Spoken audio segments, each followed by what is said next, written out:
Alright, so our last example in this set of notes, another classic problem. I actually probably should have done, I think I intended to do example 10 and 11 together because they are related to each other in the type of quantity formula you come up with. And let's draw the picture first and we'll talk about how this example is actually related to the cone example that we did in example 10 where we had the cone and the water level was leaking out. Alright, we have a young boy, he's out at night, he's running toward a street lamp. And now this type of a problem, they'll have several options, running toward the light, running away from the light, those types of things. And based on the fact of where you're running, your shadow is going to be changing. Okay, so let's take a look at an animation of this before we start drawing our picture.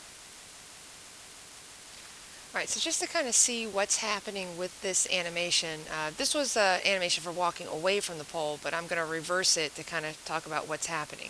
Here's our light right here, shining toward the man. Of course, this pink right here is his shadow. And so in our problem, instead of walking away, we are walking toward the pole. So, and then look at what happens to the shadow. The shadow length, as I move in, is getting smaller. So it is changing over time. The shadow is getting smaller and smaller and smaller. The tip of the shadow is moving closer and closer and closer. And his distance, of course, from the pole is getting smaller and smaller and smaller over time as well. The thing that's constant through this whole problem is the man's height, because obviously you're not just walking forward is not going to change your height. So the one thing that's remaining constant in this problem is the person's height. His shadow, if he walks away, gets larger. If he walks toward, gets smaller. Okay, so that's going to be our idea when we take a look at this. So in this problem, what's going to be important is that we are walking toward the street lamp at 6 feet per second. We're not varying our speed. We're going at a constant speed. Oh, and the street lamp doesn't change its height. So not only does the person not change their height, the street lamp doesn't change their height. So this 30 feet tall street lamp and the 5 feet tall, those are constants.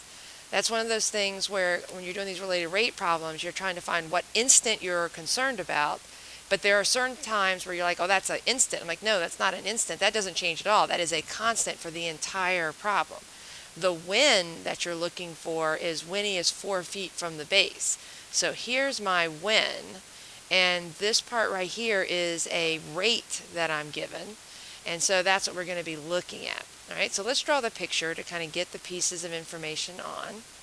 So I'm going to label the height of the street lamp. And just so we put this in orange so we know that's where the light is. Or maybe we want to put a little yellow glow around it so we have a light. That the height of the street lamp is 30 feet. That is not changing through the life of the problem. I'm going to draw my person at a just random place down here.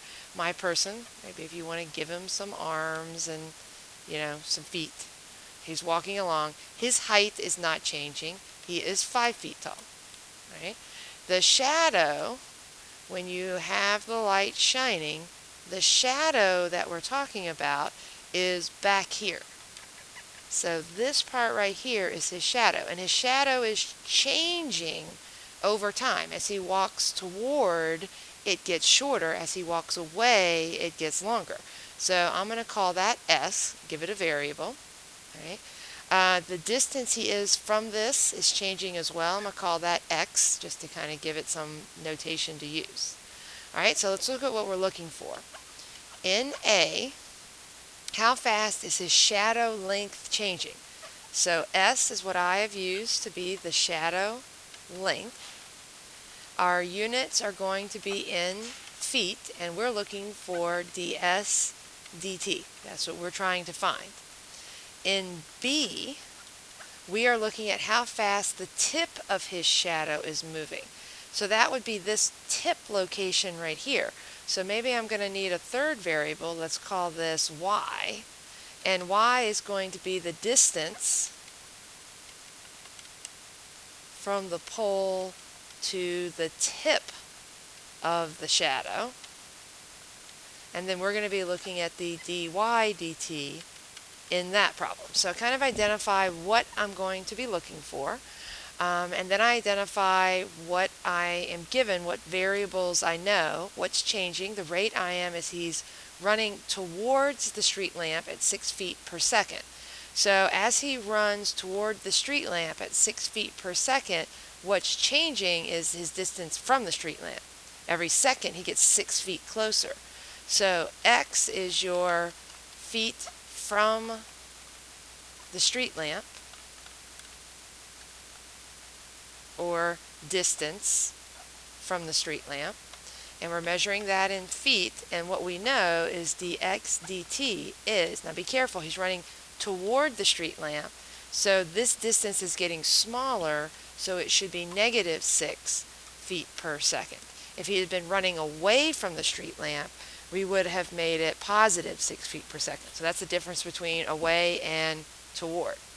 Right? And now that we have that, now we have to come up with a quantity formula, a formula that relates our variables together. Now, since in A, I am trying to find the shadow length, I really need a relationship between S and X.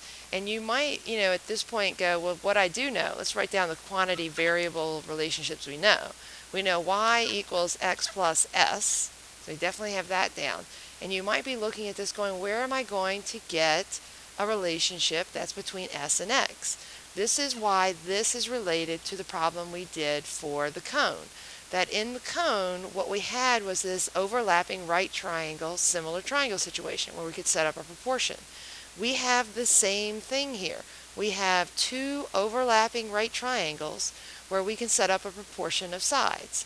I can do a couple of different things when we're looking at this. We can do 30 is to 5.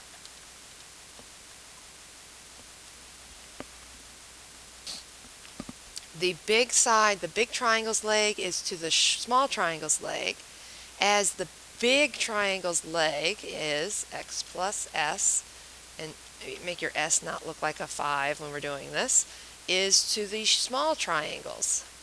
So we can come up with some relationships between the variables that we have. All right, and so that is going to be kind of a standard idea. This would be a good formula to use for A. Now, one thing I might mention about this is sometimes, and I am going to do this in A, remember to simplify early and often. This, of course, 30 over 5 is 6. I'm going to multiply both sides by S, because 6s equals x plus s. This is a simple problem. I'm not going to use quotient rule on this. I really just needed a relationship between s and x, and then I'm going to collect like terms. Let's subtract s over. 5 times s equals x. There I have a relationship that if I want to find a derivative, we're trying to find ds dt, I can actually go right ahead and solve it completely for s. I don't even have to worry about doing implicit differentiation. So I basically am going to simplify this formula first between x and s, and then when I go to find my related rate formula, it's very easy. ds dt equals 1/5 dx dt.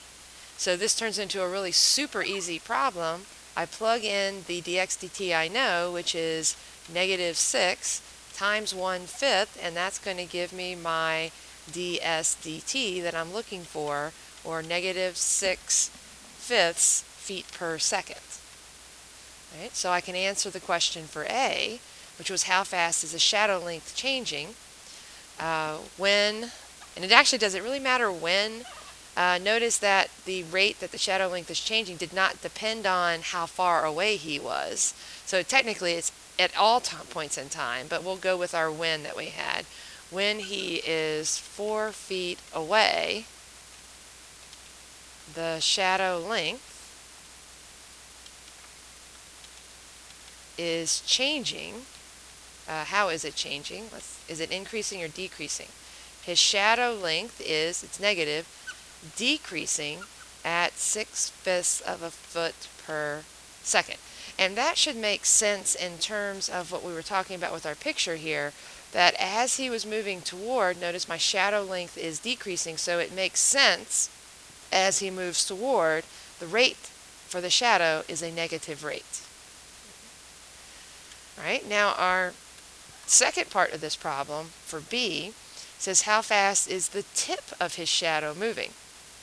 Well, you're going to have options now that we've found some information. Since I know this is negative 6/5, I can either find a variable relationship between s and y.